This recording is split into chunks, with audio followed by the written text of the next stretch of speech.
दोस्तों स्वागत है आपका बिहार न्यूज में। दोस्तों मैं हूं फिरदौस गनी और आप देख रहे हैं केडीबी लाइव।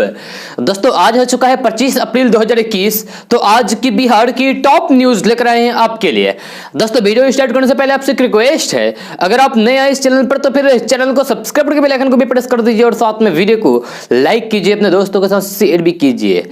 तो चलिए दोस्तों स्टार्ट करते हैं आज की बिहार की टॉप न्यूज। दोस्तों कोरोना संक्रमण के चलते सरकारी विद्यालयों में बच्चों की पढ़ाई बंद है। ऐसे में शिक्षा विभाग के निर्देश पर ई लाइब्रेरी और डिजिटल बुक से बच्चों को पढ़ाने की व्यवस्था हो रही है। जी हां, बिहार राज्य पाठ्य पुस्तक प्रकाशन निगम द्वारा ई लाइब्रेरी कक्षा 1 से 8 तक के बच्चों को ध्यान में रखकर तैयार किया गया है। इसमें सारी किताबें डिजिटल फॉर्मेट में उपलब्ध कराई गई है। शिक्षा विभाग के अपर मुख्य सचिव संजय कुमार के मुताबिक माध्यमिक विद्यालयों की कक्षा 9 से 12 तक के विद्यार्थियों के लिए ई लाइब्रेरी के जरिए डिजिटल बुक फॉर्मेट में ही उपलब्ध है। ई लाइब्रेरी में पहली से 12वीं कक्षा तक की किताबों के अलावा हर अध्याय का अलग अलग वीडियो भी तैयार किया गया है। यह YouTube पर भी उन सभी विषयों के चैप्टर का लिंक किया जा रहा है, जिसका फायदा रेफरेंस के तौर पर विद्यार्थी उठा सकते हैं। सभी कक्षाओं का वीडियो में कक्षावार किताबें रखी गई है। वीडियो में विद्यार्थी कक्षा चयन के बाद विषय चुनेंगे और इसमें किताबों को डाउनलोड भी कर सकते हैं। दोस्तों कोरोना के बढ़ते संक्रमण की चेन को ब्रेक करने को लेकर पूर्णिया और किशनगंज जिला प्रशासन ने 2 दिनों का आंशिक लॉकडाउन लगा दिया है। पूर्णिया के जिलाधिकारी राहुल कुमार ने इसको लेकर आदेश जारी कर दिया है। वहीं किशनगंज में भी कल से ही लॉकडाउन लागू कर दिया गया है, जिसके अनुसार शहरी इलाकों में सप्ताह में 2 दिन शनिवार और रविवार को नगर निगम इलाके के सभी दुकानों को बंद करने का आदेश दिया गया है। यह आदेश का असर शहर में देखने को मिला। शहर के सभी दुकानें बंद की। पूर्णिया के डीएम राहुल कुमार ने कहा है कि अभी फिलहाल लॉकडाउन नहीं लगाया गया है, लेकिन जिस तरीके से कोरोना संक्रमण का केस बढ़ रहा है, इसको लेकर नगर निगम इलाके में सप्ताह में 2 दिन शनिवार और रविवार को सभी दुकानें बंद करने का आदेश दिया गया है।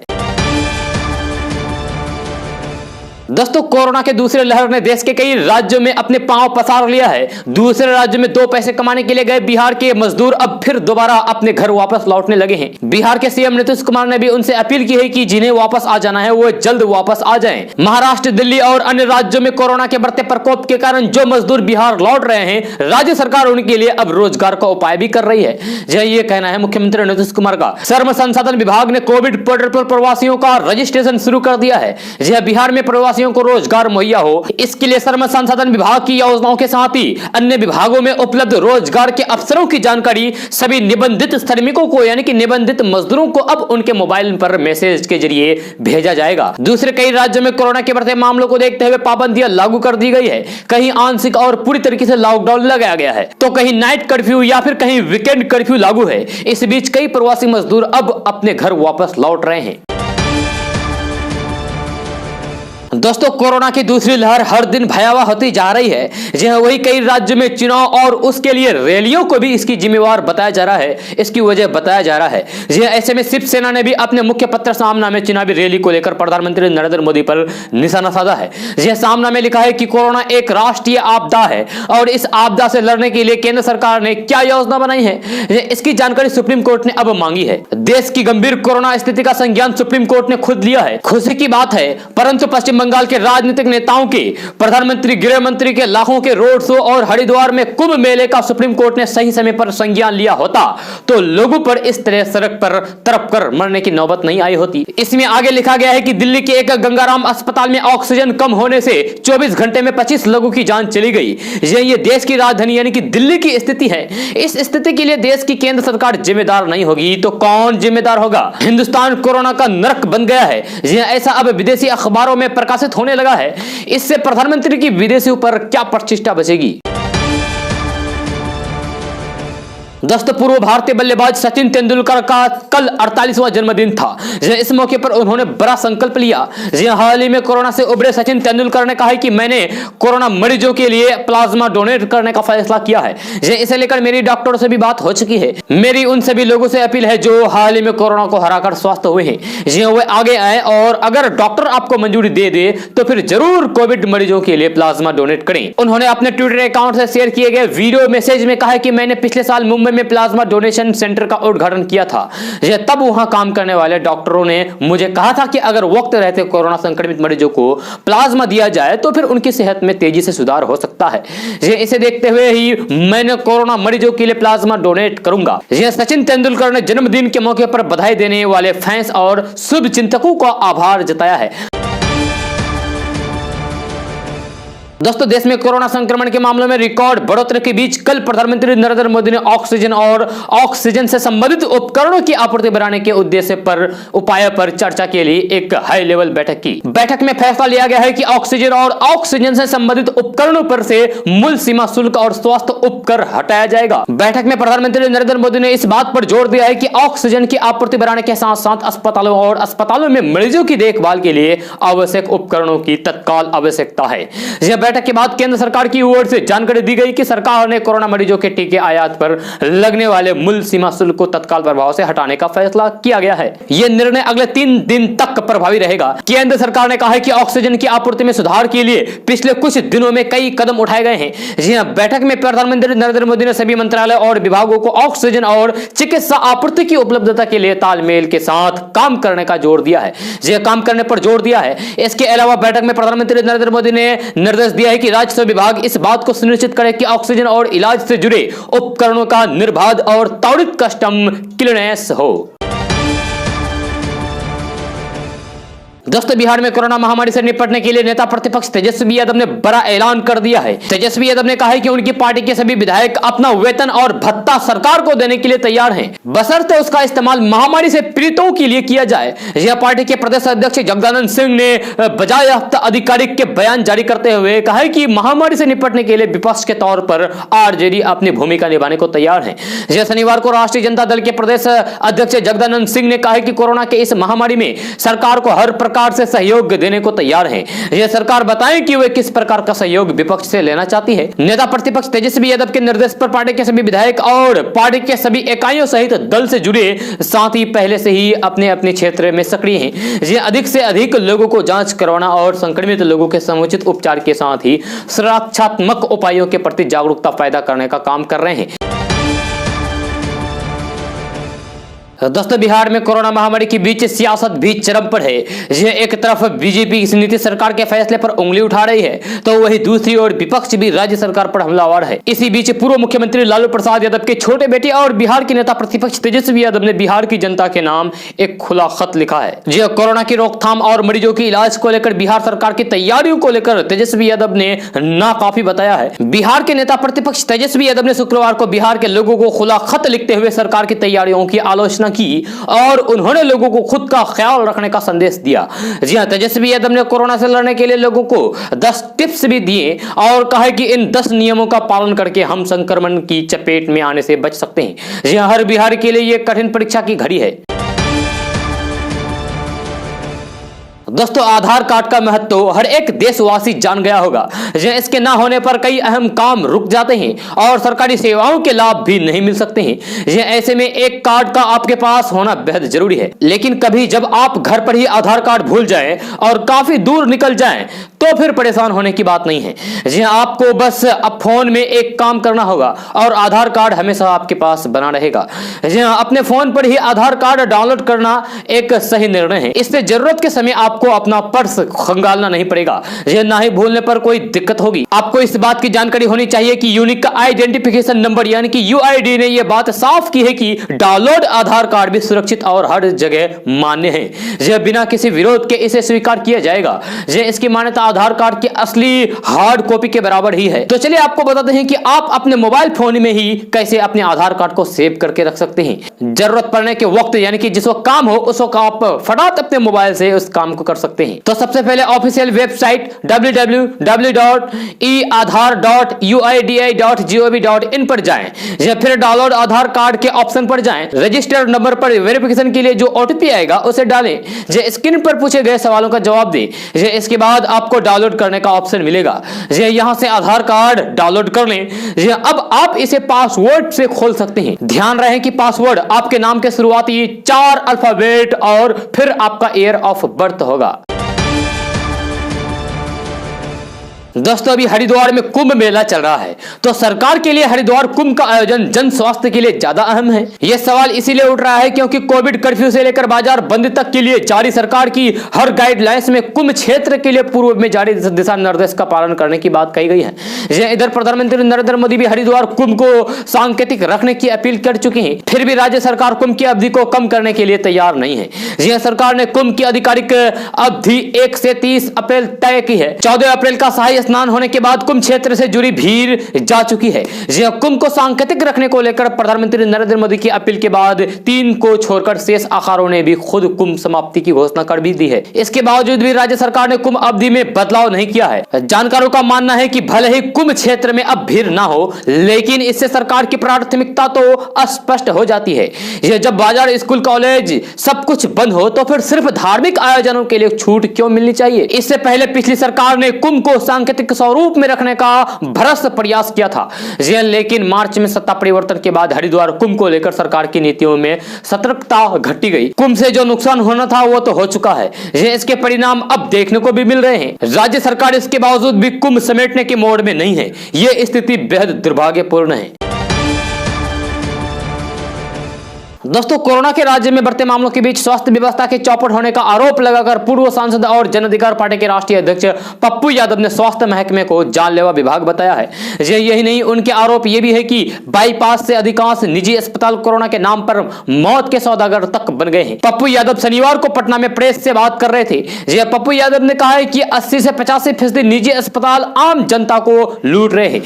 इनके पास कोई इंफ्रास्ट्रक्चर नहीं है। थाना और प्रशासन की मिली भगत से ये लोग आम नागरिकों को चूना लगा रहे हैं। अस्पताल वाले 1 लाख रुपए महीने थाना को देते हैं और थाना उन्हें मनमानी करने की खुली छूट देता है। पूर्व सांसद ने सरकार से कहा है कि इनके खिलाफ जांच करके कार्रवाई होनी चाहिए। पप्पू यादव ने कहा है कि राज्य की स्वास्थ्य व्यवस्था का आलम यह है कि एनएमसीएच में 7 दिनों से कोई डॉक्टर नहीं आ रहे हैं। नर्स भी वार्ड में नहीं दिखाई देती है। टॉली बॉयज इंजेक्शन देता है। वार्ड बॉय पैसा लेकर भर्ती करता है। 24 घंटे में 30 से अधिक लोगों की जान चली जाती है। उन्होंने कहा है कि नालंदा मेडिकल कॉलेज अस्पताल नहीं बल्कि मौत का कुआं बन गया है। सरकार को या तो अस्पताल में ताला बंद कर देना चाहिए, नहीं तो फिर सेना के हवाले कर देना चाहिए। उन्होंने कहा है कि अस्पताल से बेहतर है मरीज घर पर रहकर अपना इलाज करें। दोस्तों बिहार विद्यालय परीक्षा समिति ने पिछले महीने की 26 तारीख को इंटरमीडिएट का परिणाम घोषित कर दिया था। 2021 में इंटर की परीक्षा में इस साल 13.5 लाख परीक्षार्थी शामिल हुए थे। इस वर्ष कुल 78% छात्र और छात्राओं ने सफलता पाई थी। इंटर आर्ट्स का रिजल्ट 77.97% रहा था, तो कॉमर्स का 91.48% रहा था। वहीं साइंस का 76.38% रहा। परिणाम की घोषणा के बाद बोर्ड ने सफल छात्रों को एक और तोहफा दिया है। अब इंटरमीडिएट पास 12,133 विद्यार्थियों को अब उच्च शिक्षा में ट्यूशन फीस में छूट दी जाएगी। बिहार बोर्ड ने 1% छात्रों को इंस्पायर के लिए चुना है। छात्र बोर्ड की वेबसाइट www.biharboardonline.bihar.gov.in इस पर जाकर सूची देख सकते हैं। यह बोर्ड की ओर से जिन विद्यार्थियों को चुना गया है वे आगे स्नातक में नामांकन लेंगे तो उन्हें ट्यूशन फीस में छूट दी जाएगी। यह बिहार बोर्ड ने इसके तहत चयनित छात्र और छात्रों की सूची को बोर्ड की वेबसाइट पर अपलोड कर दी है। पहचान के लिए छात्र और छात्र के नाम के साथ उनके अभिभावक का नाम, रोल नंबर, रोल कोड और परीक्षा में मिले कुल अंक भी डाले गए हैं। छात्र बोर्ड की वेबसाइट देखकर ये जान सकते हैं कि उनका नाम है या फिर नहीं। दोस्तों 2 सप्ताह पहले तक कपड़ा बाजार में रौनक थी। ग्राहकों से शारीरिक दूरी बनाए रखने के लिए आग्रह करना पड़ा था। अब हालात बदल गए हैं। कोरोना से ग्राहकों के साथ ही बाजार भी सहम गया है। सामान्य ग्राहक कपड़ा बाजार में जाने से परहेज कर रहे हैं। लगन के ग्राहकों ने अपना बजट घटा दिया है। इससे कपड़ा बाजार की रौनक लुट गई है। बमुश्किल प्रतिदिन 5 करोड़ रुपए तक का ही कारोबार हो पा रहा है। जानकारों का कहना है कि लगन के सीजन में पटना में प्रतिदिन 20 करोड़ से अधिक कपड़ा का कारोबार होता है। इसमें थोक और रिटेल दोनों कारोबार भी शामिल रहता है। कोरोना की वजह से 2 साल से बाजार डवाडोल है। पिछले साल लॉकडाउन की वजह से बाजार बंद था। इस साल कपड़ा बाजार को सप्ताह में 4 दिन बंद रखा जा रहा है। मंगलवार, गुरुवार और शनिवार को ही कपड़ा दुकानें खुल रही है। Bihar textile chamber of commerce and industries के महामंत्री रंजित सिंह ने कहा है कि थोक मंडी में भी जिलों के रिटेलर नहीं पहुंच रहे हैं। दोस्तों पूरा देश कोरोना महामारी से जूझ रहे हैं। इसको लेकर लगातार विपक्ष भी केंद्र सरकार सहित राज्य सरकार पर भी जमकर हमला बोल रहे हैं। इसी कड़ी में एक बार फिर से लोक जनशक्ति पार्टी के प्रदेश प्रवक्ता सुरेंद्र विवेक ने मुख्यमंत्री नीतीश कुमार के खिलाफ जमकर हमला बोला। उन्होंने कहा कि बिहार में मौत का तांडव जारी है, लाशों का ढेर लगा हुआ है और नीतीश जी आप कहते हैं कि प्राकृतिक आपदा है। लोजपा प्रवक्ता ने सीएम नीतीश कुमार पर हमला करते हुए कहा कि आपने बिहार में कोरोना से बचाव की सभी तैयारियां पूरी करने की बात कही थी, फिर भी बिहार के अस्पतालों में कहीं बेड नहीं मिल रहा है और नहीं ऑक्सीजन। कहां गई आपकी तैयारी? आपने तो कहा था कि ऑक्सीजन, बेड सहित दवाइयां सभी अस्पताल में उपलब्ध है, लेकिन आज बिहार की जनता तड़प रही है। इन सभी सुविधाओं की वजह से बिहार की जनता की जान जा रही है। उन्होंने यह भी कहा है कि आज बिहार की जनता दवा के लिए, ऑक्सीजन के लिए, अस्पताल में भर्ती होने के लिए बिहार की जनता तड़प रही है। पूरे बिहार की जनता ने सीएम नीतीश कुमार जी को मुख्यमंत्री की कुर्सी पर बैठाया है। उन्होंने कहा कि पूरी तरीके से बिहार में पूरी व्यवस्था फेल हो चुकी है, जनता त्राहिमाम कर रही है और लाशों के दिन पर दिन ढेर लगती जा रही है। उन्होंने साफ सीएम नीतीश कुमार पर हमला बोलते हुए कहा कि पूरे बिहार की जनता को सीएम नीतीश कुमार जी ने मरने के लिए सड़कों पर छोड़ दी है। उन्होंने यह भी कहा कि कोरोना लगभग 1 साल से ही सारी दुनिया जान रही थी कि कोरोना की दूसरी लहर आएगी, फिर क्यों नहीं मुख्यमंत्री जी इस पर ध्यान दिया और व्यवस्था क्यों नहीं किए और जनता को भगवान भरोसे छोड़ दिए सड़कों पर मरने के लिए। उन्होंने आदरणीय महामहिम राष्ट्रपति से मांग किया है कि बिहार में राष्ट्रपति शासन लगाया जाए, तभी बिहार की जनता की जान बचेगी, नहीं तो फिर यूं ही सड़कों पर जान जाती रहेगी। दोस्तों कोरोना की दूसरी लहर एक बार फिर से एक के बाद एक लोगों को अपनी चपेट में ले रही है। हालांकि इस महामारी की रोकथाम के लिए केंद्र के साथ ही राज्य की सरकारें हर संभव कदम उठा रही है, लेकिन यह महामारी तेजी के साथ लोगों को अपनी चपेट में लेते जा रही है। कोरोना को लेकर ही खबर बिहार से ही। स्वास्थ्य विभाग में अतिरिक्त सचिव रविशंकर चौधरी का कोरोना से निधन हो गया, जान चला गया। रविशंकर चौधरी के जान जाने के बाद से बिहार में हरकत मचा हुआ है। खबरों के अनुसार स्वास्थ्य विभाग के अतिरिक्त सचिव रविशंकर चौधरी कोरोना संक्रमित पाए जाने के बाद उनका इलाज अस्पताल में चल रहा था, लेकिन शुक्रवार को उनकी तबीयत अचानक बिगड़ जाने के बाद अस्पताल के डॉक्टर ने उन्हें बचाने की हर संभव कोशिश किया, लेकिन उन्हें बचा नहीं सकी और उनका निधन हो गया। वो इस दुनिया से चले गए। उनके इस दुनिया से चले जाने के बाद से जहां बिहार सरकार में हरकत मचा हुआ है, वही बिहार में कोरोना के तेजी के साथ बढ़ते मामलों को लेकर बिहार के लोग डरे हुए हैं। दोस्तों कई बार ऐसी खबरें आई है कि कोई हमारे नाम पर मोबाइल नंबर चला रहा है या हमारी जानकारी के बिना किसी ने सिम ले रखा है। ऐसे में अब आप आसानी से यह जान सकते हैं कि आपके नाम पर कितने मोबाइल नंबर एक्टिव हैं, यानी कि कितने सिम लिए हुए हैं। इसको लेकर दूरसंचार विभाग यानी कि डीओटी ने एक पोर्टल www.tafcop.dgtelecom.gov.in लॉन्च किया है, जिसकी मदद से आप आसानी से जान सकते हैं कि कहीं कोई आपकी जानकारी के बिना आपके सिम पर मोबाइल नंबर का उपयोग तो नहीं कर रहे हैं। दूरसंचार विभाग के deputy director general A Robert Ravi ने कहा है कि दूसरों के डिटेल्स का इस्तेमाल करके मोबाइल सिम कार्ड लेने और फिर इसका गैर कानूनी तरीके से इस्तेमाल करने के मामले लगातार सामने आए हैं, जिसको देखते हुए डिपार्टमेंट ने इस टूल को लॉन्च किया है। इस ऑनलाइन टूल की मदद से वे उन नंबरों से छुटकारा पा सकते हैं जिन्हें वे इस्तेमाल नहीं कर रहे हैं। उन्होंने आगे कहा है कि इस वेबसाइट के जरिए लोगों को यह जानने में मदद मिलेगी कि उनके नाम से कितने मोबाइल नंबर निकले हुए हैं, चल रहे हैं। इसके साथ ही वे इन नंबर्स को ब्लॉक करने की भी रिक्वेस्ट डाल सकते हैं। अधिकारियों ने कहा है कि एक व्यक्ति ज्यादा से ज्यादा 9 मोबाइल कनेक्शन इश्यू करवा सकते हैं, यानी कि 9 मोबाइल सिम ले सकते हैं। हालांकि कई यूजर्स के नाम पर 9 से ज्यादा मोबाइल कनेक्शन चल रहे हैं। उन्होंने कहा है कि पोर्टल आंध्र प्रदेश और तेलंगाना के लाइसेंस प्राप्त सेवा क्षेत्र में उपभोक्ताओं के लिए प्रक्रिया को कारगर बनाएगा। दोस्तों कोरोना के चलते पंचायत चुनाव समय पर नहीं हुए तो फिर बिहार विधान परिषद की सूरत भी बदल जाएगी। सत्तारूढ़ दल की संरचना पर इसका सबसे अधिक असर पड़ेगा। यह सबसे अधिक भाजपा पर पड़ेगा। परिषद में उसकी सदस्य संख्या आधी हो जाएगी। जी हां, राजद पर अधिक असर इसलिए नहीं पड़ेगा क्योंकि स्थानीय क्षेत्र प्राधिकार से जीते उसके 4 में से 2 सदस्य पहले ही दल बदलकर जदयू में शामिल हो गए थे। दोस्तों देश में कोरोना संक्रमण की बिगड़ती स्थिति को लेकर प्रधानमंत्री नरेंद्र मोदी ने शनिवार को कहा है कि पिछले साल की तरह इस बार भी हमारे सामने चुनौती गांवों तक इस संक्रमण को पहुंचने से रोकने की है। पंचायती राज दिवस के मौके पर प्रधानमंत्री नरेंद्र मोदी ने सभी से बचाव के उपायों का पालन करने का आग्रह किया है और कहा है कि इसका संक्रमण गाँव में न फैले, इसके लिए हर संभव प्रयास करना होगा। यह वीडियो कॉन्फ्रेंस के जरिए स्वामित्व योजना के तहत प्रधानमंत्री नरेंद्र मोदी ने 4 लाख से अधिक लोगों के बीच उनकी संपत्ति के ई प्रॉपर्टी कार्ड वितरण किया। कई राज्यों के मुख्यमंत्रियों, मंत्रियों और पंचायती राज मंत्रालय के अधिकारियों को संबोधित करते हुए प्रधानमंत्री नरेंद्र मोदी ने कहा है कि एक साल पहले जब हम पंचायती राज दिवस के लिए मिले थे तब पूरा देश कोरोना से मुकाबला कर रहा था। तब मैंने आप सभी से आग्रह किया था कि आप कोरोना को गांव में पहुंचने से रोकने में अपनी भूमिका निभाएं और सभी ने बड़ी कुशलता से न सिर्फ कोरोना को गांव में पहुंचने से रोका बल्कि गांव में जागरूकता पहुंचाने में भी बहुत बड़ी भूमिका निभाई। इस साल भी हमारे सामने चुनौती गांव तक इस संक्रमण को पहुंचने से रोकने की है। उन्होंने कहा कि जो भी दिशा निर्देश समय समय पर जारी होते हैं उनका पूरा पालन गांव में हो।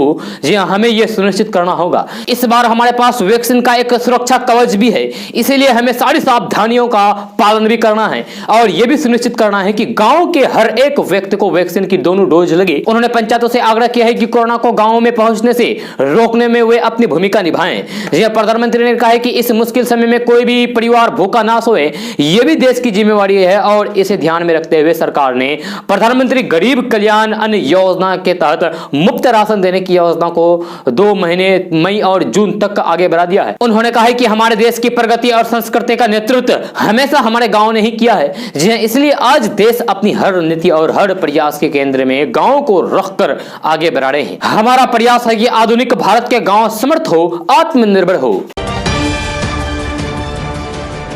दोस्तों, बिहार में काबा गीत गाकर चर्चा में आने वाली लोक गायिका नेहा सिंह राठौर आज फूट फूट कर रो पड़ी। नेहा के आंसुओं ने ढेर सारे लोगों को विचलित कर दिया। बाद में तेजस्वी यादव तक पहुंची तो फिर वे नेहा सिंह राठौर की मदद के लिए आगे आए। इसके बाद नेहा के आंसू थमे।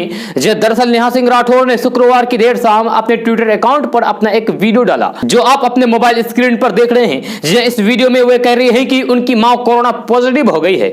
उन्हें इलाज के लिए कैमूर सदर अस्पताल में एडमिट कराया गया है, लेकिन स्थिति अच्छी नहीं है। यह डॉक्टर कह रहे हैं कि उन्हें इलाज के लिए सासाराम के जमुहर मेडिकल कॉलेज में भर्ती कराना चाहिए, लेकिन उनके पास इतना संसाधन नहीं है कि वे अपनी मां को मेडिकल कॉलेज अस्पताल में ले जा सके। प्रशासन से मदद की गुहार लगाई नेहा सिंह राठौर रो पड़ी। ट्विटर पर नेहा सिंह राठौर के वीडियो पोस्ट करते हुए देश भर में खलबली मची। प्रसिद्ध कवि डॉक्टर कुमार विश्वास ने नेहा का वीडियो देखने के बाद बिहार के मुख्यमंत्री नीतीश कुमार के साथ साथ तेजस्वी यादव से नेहा के लिए मदद मांगी। कुमार विश्वास ने ट्विटर पर लिखा है कि आदरणीय नीतीश कुमार जी, एक प्रतिभाशाली बेटी आपकी ओर देख रही है, मदद करिए। प्रिय तेजस्वी यादव जी, आप सत्ता में तो नहीं हैं, किंतु प्रभावित तो हैं। आपका हाथ बढ़े। नेहा की आंसू में आंसू उसकी जीजीवीसिका की हार है। आप दोनों से अगर ना हो तो फिर बता दीजिए। बिहार बेटियों का दुख हारना जानता है। डॉक्टर कुमार विश्वास के ट्वीट के कुछ ही मिनटों बाद ही तेजस्वी यादव हरकत में आए। उन्होंने कहा है कि उनकी पार्टी के विधायक नेहा सिंह राठौर की मां के इलाज का सारा बंदोबस्त करने में लग चुके हैं। उन्हें इलाज की हर सुविधा उपलब्ध कराई जाएगी। तेजस्वी यादव ने ट्विटर पर कुमार विश्वास को जवाब दिया, जिसमें तेजस्वी यादव ने लिखा है कि कुमार भाई, नेहा बहन की माता जी को सदर अस्पताल में हमारे विधायक सुधाकर सिंह जी ही नहीं भर्ती करवाया था। अब उसकी इच्छा अनुसार उन्हें नारायण मेडिकल कॉलेज जमुहर में शिफ्ट करा रहे हैं। यह जरूरी दवा के लिए विधायक जी अपनी गाड़ी वाराणसी भेज चुके हैं। हमारी टीम लगातार नेहा बहन के संपर्क में है। हेलो दोस्तों, मैं नेहा सिंह राठौर और मेरी माताजी कोविड पॉजिटिव हैं और मैं यहाँ भभुआ में एकता चौराहा के पास सदर अस्पताल में मैंने उनको नोवल कोरोना वार्ड में एडमिट किया हुआ है। और डॉक्टर्स का कहना है कि अगर किसी मेडिकल कॉलेज में, यहाँ जमुहार मेडिकल कॉलेज कोई है सासाराम के पास, अगर वहाँ पे इनका ट्रीटमेंट होता तो ज़्यादा बेहतर रहता, क्योंकि वहाँ पे स्पेशलिस्ट हैं। तो मेरे पास तो बहुत सारी व्यवस्थाएं नहीं हैं। तो प्रशासन से ये अनुरोध है कि प्लीज़ हेल्प करिए। ज़्यादा कुछ नहीं कहना है, हेल्प करिए। हमारी माताजी की तबीयत खराब है। दोस्तों, देश में लोग कोरोना से बुरी तरीके से डरे हुए हैं। इस बीच WHO के प्रमुख टेड्रोस अधनोम ने कहा है कि भारत में हालात विनाशकारी है। यह बताता है कि कोरोना कितना ज्यादा खतरनाक है। उन्होंने देश में कोरोना के हालात पर चिंता जताई। टेड्रोस अधनोम ने कहा है कि ऑक्सीजन वेस्ट और दवाइयां की भारी कमी के बीच ऐसा लगता है कि देश में हर दिन स्थिति हाथ से निकलती जा रही है। उन्होंने बताया कि 25 से 59 साल के लोगों में संक्रमण तेजी से फैल रहा है। यह खतरे की घंटी है। यह बताता है कि कोरोना का वेरिएंट ज्यादा संक्रमण फैलाने वाला है। जी हां, उन्होंने बताया कि वैक्सीन को हराने के लिए टीकाकरण पर सबसे ज्यादा जोर देने की जरूरत है। जी हां, वैक्सीनेशन में तेजी लानी होगी। टेड्रोस अधनोम ने कहा है कि दक्षिण पूर्व एशिया में सभी स्वास्थ्य सेवाओं के उपायों का पूरी तरीके से इस्तेमाल किया जाना चाहिए, जिससे संक्रमण से होने वाले मौतों का आंकड़ा कम किया जा सकता है। जी हां, कोरोना महामारी के बीच कई देश भारत की मदद के लिए आगे आए हैं। यूएई, सिंगापुर और कुछ दूसरे दक्षिणी पूर्वी एशिया देशों से ऑक्सीजन की आपूर्ति के लिए बात की जा रही है। वहीं कई देशों ने ऑक्सीजन सहित रेमडेसिविर इंजेक्शन के लिए बात की जा रही है। जी हां, रूस ने भी ऑक्सीजन देने की पेशकश की है। दोस्तों, सुप्रीम कोर्ट के वरिष्ठ जस्टिस एन.वी. रमन्ना शनिवार यानी कि कल देश के 48वें मुख्य न्यायाधीश यानी कि सीजेआई बन गए हैं।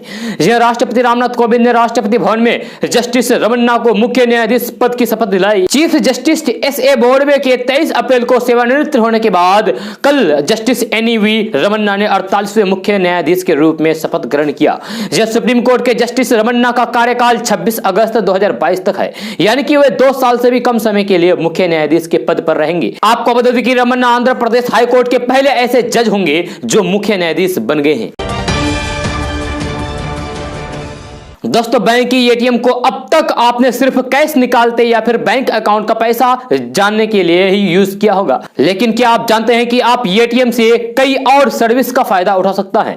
जी हकीकत यह है कि अब एटीएम बड़े काम की चीज है। दरअसल पहले जहां बैंकों में लंबी लाइन लगाने के बाद कई घंटों में काम होते थे, वहीं अब एटीएम में जाकर ग्राहक इन कामों को चंद मिनटों में ही निपटा लेते हैं। जी आज हम आपको उन कामों के बारे में जानकारी दे रहे हैं जिन्हें आप अपने डेबिट कार्ड के जरिए पड़ोस वाले एटीएम पर निपटा सकते हैं। सबसे पहले आपको बता दूं कि पॉलिसी का प्रीमियम भरा जा सकता है एटीएम से।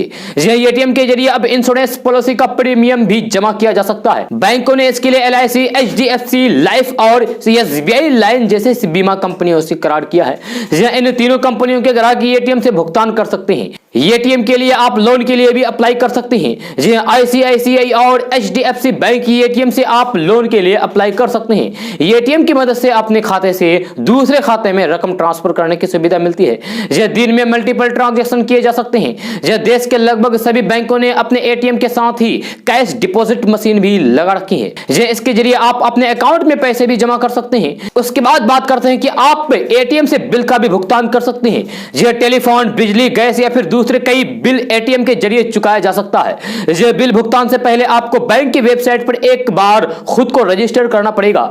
अपने पड़ोस वाले एटीएम पर जाकर अपने प्रीपेड मोबाइल कनेक्शन को रिचार्ज करा सकते हैं। अगर आपको चेकबुक की जरूरत हो तो फिर आपको इसके लिए बैंक ब्रांच में जाने की जरूरत नहीं है। आप एटीएम में जाकर नई चेकबुक के लिए आवेदन कर सकते हैं और आसानी से आपको ये सारी सुविधाएं मिल जाएगी। दोस्तों, अमेरिका ने मुश्किल घड़ी में भारत का साथ छोड़ दिया है। इस वक्त जब देश को कोरोना से त्राहिमाम कर रहे हैं, उस वक्त अमेरिका ने भारत के साथ बड़ी दगाबाजी की है। अमेरिका ने भारत को वैक्सीन बनाने का कच्चा सामान देने से साफ मना कर दिया है। यानी कि भारत को कोरोना का वैक्सीन बनाने के लिए कच्चा सामान अमेरिका नहीं देगा। अमेरिका का यह फैसला भारत के लिए बड़ा झटका है, क्योंकि भारत में अभी 3 लाख से ज्यादा कोरोना के मामले हर दिन आ रहे हैं और भारत सरकार की कोशिश है कि वैक्सीनेशन की प्रक्रिया को काफी तेजी से चलाया जाए ताकि लोगों की जिंदगी बचाई जा सके। अमेरिका भारत को अपना दोस्त और रणनीतिक साझेदार कहते हैं, मगर इस वक्त जब भारत की स्थिति पूरी दुनिया में सबसे ज्यादा खराब है, अस्पतालों में बेड, ऑक्सीजन, डॉक्टर और दवाइयों के लिए भाग दौड़ मची हुई है, वही वैक्सीन बनाने में भी कई दिक्कतें सामने आ रही है। यह सबसे बड़ी दिक्कत है कि रॉ मटेरियल को लेकर वैक्सीन बनाने में पूरी दुनिया में भारत का पहला स्थान है, लेकिन भारत में वैक्सीन बनाने वाली कंपनियां कच्चा सामान दूसरे देशों से खरीदते हैं। यह वैक्सीन बनाने के लिए कच्चा सामान अमेरिका से आता है, लेकिन अमेरिका ने वैक्सीन बनाने का कच्चा सामान भारत को देने से साफ मना कर दिया। अमेरिका ने कच्चा माल की सप्लाई पर प्रतिबंध लगा रखा है, जिसकी वजह से माना जा रहा है कि भारत में वैक्सीनेशन की रफ्तार भी धीमी पड़ सकती है। दोस्तों, बिहार में रहने वाले लोगों के लिए सीएम नीतीश कुमार ने सख्त फरमान जारी कर दिया है। इस फरमान को बिहार में लागू करने का आदेश दिया गया है। साथ ही साथ बिहार को इसे मानने तथा इसका पालन करने को कहा गया है। बिहार सरकार ने ऑटो, बस और ई रिक्शा में यात्रा के दौरान पान, तंबाकू, खैनी और गुटखा खाने पर प्रतिबंध लगा दिया है। सरकारी आदेश के मुताबिक अगर कोई यात्री बस, ऑटो सहित किसी भी पब्लिक ट्रांसपोर्ट में यात्रा करने के दौरान गुटखा, पान और तंबाकू खाते हुए पकड़ा जाता है तो उसे भारी जुर्माना देना पड़ेगा। आपको बता दें कि नीतीश सरकार के विभाग ने इस संदर्भ में बिहार के सभी जिलाधिकारियों को सूचना भेज दी है तथा इसे राज्य में लागू करने को कहा है। सरकारी आदेश के अनुसार बस में 50% यात्रियों को ही बैठाने का आदेश दिया गया है। वहीं बस में सैनिटाइज करना भी अनिवार्य है। जी हां, बिहार में पान गुटखा खैनी खाकर इधर उधर थूके गिनने वाले पर कार्रवाई की जाएगी। इसको लेकर दिशा निर्देश भी जारी कर दिया गया है।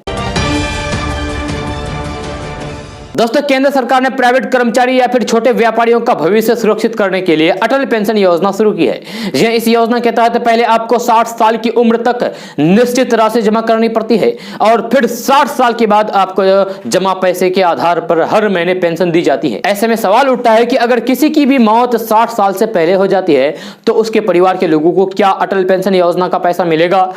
इसका जवाब है हाँ। इस योजना के तहत खाता धारक की अगर जान चली जाती है तो नॉमिनी को पूरा पैसा लेना या फिर अपने पेंशन बनवाने का अधिकार है। यह अटल पेंशन योजना एक सरकारी स्कीम है जिसकी गारंटी भारत सरकार लेती है। इस योजना में पैसा जमा करने पर सरकार आपको हर 5 साल में जमा राशि का 50% हिस्सा या फिर 1000 रुपया देती है। वही 60 साल पुराने होने पर ग्राहकों को 1000, 2000, 3000, 4000 या फिर 5000 रुपए की मासिक पेंशन दी जाती है। यह पेंशन कितनी होगी इस बारे में सरकार खाता धारक की उम्र और उसके योगदान के आधार पर फैसला करती है। एपीवाई यानी कि अटल पेंशन योजना के तहत मिलने वाली राशि पर टैक्स भरना पड़ता है। अगर किसी अटल पेंशन योजना के खाता धारक की 60 साल से पहले उम्र में मौत हो जाती है तो फिर उसके नॉमिनी के पास 2 विकल्प होते हैं। पहला, वो अपने नाम से पेंशन बनवा सकते हैं। इसमें पुराने पैसा अपने आप ट्रांसफर हो जाता है। इसके अलावा नॉमिनी सारा पैसा एक साथ निकाल सकता है। हालांकि इस योजना में लंबे समय तक पैसा न जमा करने पर आपका खाता बंद कर दिया जाएगा। दोस्तों, बिहार में कोरोना संक्रमण की रफ्तार ने तेजी पकड़ ली है। जी हां, कोरोना से मौत का आंकड़ा भी बढ़ता जा रहा है। इसी कड़ी में सिवान जिले के हुसैनगंज की महिला बीडीओ मनीषा प्रसाद की कोरोना से जान चली गई। यह मनीषा कई दिनों से कोरोना पॉजिटिव थी और उसका पटना के एक निजी अस्पताल में इलाज चल रहा था। यह बताया जा रहा है कि बीते कई दिनों से वे कोरोना से जंग लड़ रही थी। कल सुबह पटना के एक निजी अस्पताल में उनकी जान चली गई। इस घटना के बाद सिवान में शौक की लहर देखने को मिल रही है। दोस्तों, आज का न्यूज बस यहीं तक। कैसा लगा जरूर अपना सुझाव दीजिएगा नीचे कमेंट बॉक्स में कमेंट करके। अगर आप नए आए इस चैनल पर तो फिर चैनल को सब्सक्राइब करके बेल आइकन को भी प्रेस कर दीजिए और साथ में वीडियो को लाइक कीजिए, अपने दोस्तों के साथ शेयर भी कीजिए। तो चलिए दोस्तों, फिर मिलते हैं अगले वीडियो में। जय हिंद, जय बिहार।